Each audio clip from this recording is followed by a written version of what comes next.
Europe Le 1. journal de 6 heures présenté par Roman Oquet. Bonjour Roman. Bonjour à tous. C'est un incontournable de votre panier de courses, surtout pour manger des légumes pendant l'hiver. Les surgelés, eux non plus, ne sont pas épargnés par l'inflation. Plus 12% pour les produits alimentaires en moyenne, avec d'ailleurs un pic attendu au printemps. Prévision de Michel-Édouard Leclerc ce week-end dans le journal du dimanche. Noah Moussa, qu'est-ce que ça donne aux rayons surgelés ?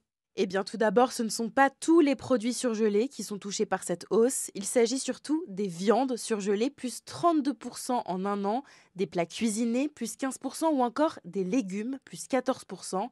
En cause, l'augmentation du coût de l'énergie, selon Valérie Lasserre.